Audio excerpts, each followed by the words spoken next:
Hello sir, welcome to Vidyani classes. आपका हमारे YouTube channel पे स्वागत है। तो सर हम आपसे आज आप मॉडर्न इंडिया की हम डिस्कशन कर रहे हैं। तो सर उसमें जो हमने इंपॉर्टेंट टॉपिक आज सोचा आपसे डिस्कस करने के लिए वो था रिफॉर्म्स ऑफ 18 काउंसिल एक्ट 1861। जो 1857 के बाद रिवोल्ट हुआ था, उसके बाद काफ़ी इन्होंने रिफॉर्म्स लाने की कोशिश की थी अपने एक्ट के अंदर। तो उनमें से एक फेमस एक्ट है 18 काउंसिल का एक्ट ऑफ 1861। आज इसे देखते हैं हम, लेट्स सी कि इसमें इंपॉर्टेंट चीज़ें क्या थी। सबसे पहले कि जो एक्ट है, इस टाइम पे जो हमारे गवर्नर थे, यहाँ पे गवर्नर जनरल थे, वो थे लॉर्ड कैनिंग। ठीक है।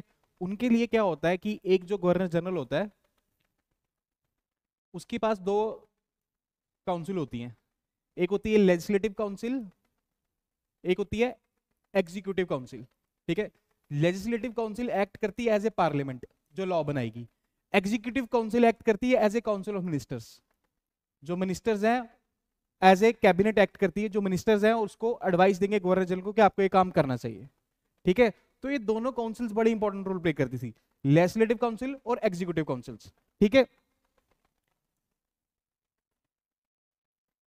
तो होता क्या है कि इस टाइम पे इस रिफॉर्म में इसकी जो एग्जीक्यूटिव काउंसिल होती है उसमें ये मेंबर्स को इंक्रीज करने की कोशिश करते हैं।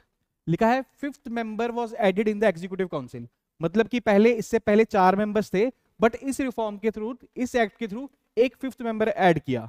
अब किस किस के मेंबर है वहां पे? एक होम मिनिस्ट्री का है, एक मिलिट्री का है, एक लॉ का है, एक रेवेन्यू का है और एक फाइनेंस का है। इस एक्ट से हमारे एग्जीक्यूटिव काउंसिल में 5 मेंबर हो गए। क्लियर है? आगे बढ़ते हैं। For legislative purpose, for legislative purpose का मतलब है लेजिस्लेटिव काउंसिल की बात कर रहे हैं। ठीक है। ऊपर बात किसकी हो रही थी? एग्जीक्यूटिव काउंसिल की। अब किसकी हो रही है? Legislative council. The governor general's council was enlarged. Now there were to be between 6 to 12 additional members. इसमें 6 से 12 एडिशनल मेंबर्स को ऐड किया गया। जो किसके अंदर किया? हमारी लेजिस्लेटिव काउंसिल के अंदर। ठीक है। और ये मेंबर कैसे होंगे? नॉमिनेटेड होंगे। इंपॉर्टेंट वर्ड क्या है यहाँ पे ध्यान रखने वाला है कि ये मेंबर्स नॉमिनेटेड हैं। कौन नॉमिनेट कर रहे हैं इनको? गवर्नर जनरल खुद। ठीक है। तो एग्जीक्यूटिव काउंसिल हमने क्या देखा कि 5 मेंबर्स किए गए, और यहां पे हमने क्या देखा? 6 to 12 members additional members add किए गए। कैसे? नॉमिनेशन के थ्रू। क्लियर है?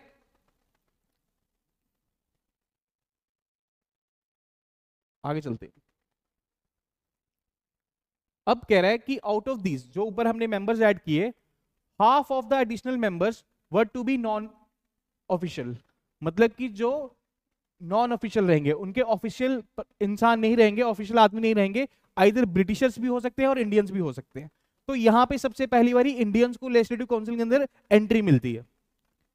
तो क्या काम करेंगे? वो सिर्फ लेजिस्लेटिव मेजर्स का काम करेंगे, एक लॉ बनाने का काम करेंगे।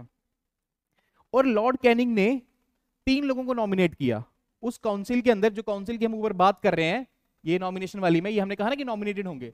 इस नॉमिनेशन के अंदर 3 लोगों को लॉर्ड कैनिंग ने नॉमिनेट किया जो इंडियन थे। ठीक है। उनके नाम क्या था? राजा ऑफ बनारस, महाराजा ऑफ पटियाला और sir Dinkar Rao.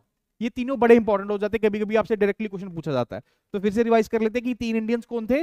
Raja of Banaras, Maharaja of Patiala and sir Dinkar Rao. I hope आपको क्लियर है। और आगे चलते हैं। और सबसे इंपॉर्टेंट चीज क्या की गई इस एक्ट के अंदर? हमने पोर्टफोलियो सिस्टम को इंट्रोड्यूस किया। आपने देखा होगा कि अभी भी कुछ मिनिस्टर्स का होता है ना, पर्टिकुलर पोर्टफोलियो लेके चलते हैं। तो वो पोर्टफोलियो सिस्टम जो हमने इंट्रोड्यूस किया गया, वो इस एक्ट के अंदर किया गया। हमने एक जो आदमी था, कोई भी मेंबर थे, उसको एक एक पोर्टफोलियो दिया गया उनके पर्टिकुलर डिपार्टमेंट का। और आगे देखते हैं क्या है। इंपॉर्टेंट पॉइंट ये है कि इसमें जो वाइसरॉय था, जो मतलब गवर्नर जनरल को ही वाइसरॉय कहा जाता था, जो वाइसरॉय था, जो भी उसकी काउंसिल ऑफ मिनिस्टर या कैबिनेट उसको कुछ एडवाइस देते थे काम करने के लिए, तो वो उसको ओवर रूल कर सकता था। मतलब कि जो मेन पावर थी वो वाइसरॉय के हाथ में थी। वाइसरॉय चाहे तो जो भी एडवाइस आ रही है उसको ओवर रूल कर सकता था। ये भी बड़ा इंपॉर्टेंट पॉइंट था इसमें। अगला पॉइंट क्या कहता है कि governor general also had the power to promulgate the ordinance. I hope आपको पता होगा ऑर्डिनेंस क्या होता है। ऑर्डिनेंस एक वो पावर होती है जो बेसिकली लॉ मेकिंग पावर होती है, पर जिसको एग्जीक्यूटिव एग्जीक्यूट कर रहे हैं। ठीक है। Without the councils Congress during the emergency. मतलब जैसे कि लॉ बनाने की जो पावर है वो लेजिस्लेटिव्स की रहती है, बट इमरजेंसी के टाइम जो गवर्नर जनरल है वो पावर को इस्तेमाल कर सकता है, और उस पावर को हम ऑर्डिनेंस कहते हैं। जो कंसेप्ट आज भी हमारे कॉन्स्टिट्यूशन में ऑर्डिनेंस का चल रहा है, वो कंसेप्ट इससे निकल के आया। तो आपसे डायरेक्टली पूछ सकते हैं कि भाई पोर्टफोलियो सिस्टम कब इंट्रोड्यूस हुआ, ऑर्डिनेंस कब इंट्रोड्यूस हुआ, तो आपको याद है 1861 के एक्ट में हुआ। क्लियर है? आगे चलते हैं। इसमें क्या होता है कि एक और बात की गई थी कि अगर गवर्नर जनरल ने कोई भी इंडिया से एक्ट पास होता है, उसको जो हमारा सेक्रेटरी ऑफ स्टेट है, सेक्रेटरी ऑफ स्टेट कौन होता था? ये एक बेसिकली ब्रिटिश पार्लियामेंट में उनके कैबिनेट रैंक का मिनिस्टर होता था, जो इंडिया के अफेयर्स को देख सकता था।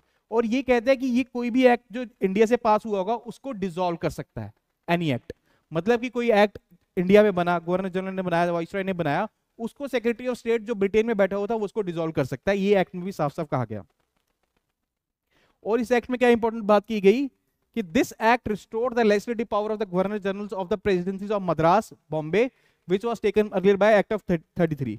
1833 के एक्ट में क्या हुआ था कि जो मद्रास और बॉम्बे के गवर्नर्स थे उनसे कुछ पावर ले ली गई थी, बट ये एक्ट में उनको पावर वापस दी जाती है। तो हम यहाँ क्या देखते हैं? डिसेंट्रलाइजेशन हो रही है। मतलब कि उनसे जो पावर उनसे पहले ले ली गई थी उनको वापस दी जा रही है। इस प्रोसेस को डिसेंट्रलाइजेशन कहते हैं। तो आपने ये भी इंपॉर्टेंट पॉइंट ध्यान रखना है इस एक्ट में। आगे देखते हैं कि और क्या था इस एक्ट में। There was a provision made for the formation of legislative councils in other provinces. अब कुछ नए प्रोविंसेस में लेजिस्लेटिव काउंसिल को बना सकते हैं, उसका प्रोविजन भी इसमें रखा गया। हम कुछ अदर प्रोविंसेस में लेजिस्लेटिव काउंसिल को बना सकते हैं, उसका प्रोविजन भी इस एक्ट में रखा गया। New provinces could also be created. जैसे मैंने कहा कि लेजिस्लेटिव काउंसिल बना सकते हैं, वैसे ही हम नए प्रोविंस भी बना सकते हैं। किस पर्पस के लिए? लेजिस्लेटिव पर्पस, मतलब कि लॉ बनाने के लिए। ठीक है? और उनका लेफ्टिनेंट गवर्नर को भी अपॉइंट कर सकते हैं। तो आपसे ये चीजें पूछ सकते हैं कि पहली बारी हमने कब पावर दी गई थी कि नए फॉर्मेशन ऑफ लेजिस्लेटिव काउंसिल बनाया जाए? तो याद है 1861 के एक्ट में दी गई थी। ठीक है? और इस एक्ट में ये भी पावर दी गई थी कि हम नए प्रोविंसेस को बना सकें। ठीक है? अगला पॉइंट देखते हैं। The legislative councils were formed in other provinces in Bengal, north western frontier province and Punjab and Burma in 1997। अब जैसे हमने ऊपर डिस्कस किया कि हम लेजिस्लेटिव काउंसिल्स को बना सकते हैं, नए प्रोविंसेस को बना सकते हैं, तो उसी एक्ट के तहत इन्होंने क्या किया? 3-4 जगह नए प्रोविंसेस को बनाया। एक देखा हमने कहां पे? बंगाल 1862 में लेजिस्लेटिव काउंसिल को बनाया। दूसरा north west frontier province. North west frontier province कौन सा वाला एरिया होगा? जो पहले पाकिस्तान जब इंडिया के साथ था तो उस एरिया को कहते हैं। ठीक है? और पंजाब एंड बर्मा। ठीक है? तो इन एरिया में हमने क्या देखा? इस एक्ट के बाद क्या बना?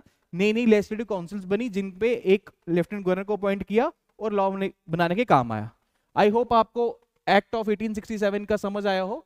तो इस एक्ट में हमने कोशिश किया था कि जितने भी इंपॉर्टेंट पॉइंट थे 1861 एक्ट में, उनको हमने रिवाइज कर लिया। ठीक है? तो हम इसमें देख सकते हैं कि कौन कौन 3 लोग नॉमिनेट किए गए थे। इन तीनों लोगों का नाम बड़ा इंपॉर्टेंट है, ये आप याद रखना।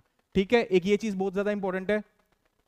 और इसमें सबसे इंपॉर्टेंट क्या चीज है कि यहाँ पे जो पोर्टफोलियो सिस्टम इंट्रोड्यूस हुआ था, ये पोर्टफोलियो सिस्टम भी बहुत ज्यादा इंपॉर्टेंट है। ठीक है? और इंपॉर्टेंट चीज क्या है इसमें याद रखना कि ऑर्डिनेंस की पावर, कि जो ऑर्डिनेंस की पावर दी गई है लेफ्टिनेंट गवर्नर को, वो बहुत ज्यादा इंपॉर्टेंट है। ठीक है? आई होप आपको अब सब क्लियर है। हमने एक इंपॉर्टेंट पॉइंट डिस्कस कर लिए। तो प्लीज अगर आपको हमारी वीडियोस अच्छे लग रहे हैं तो हमारे चैनल को सब्सक्राइब कीजिए, लाइक कीजिए। Thank you.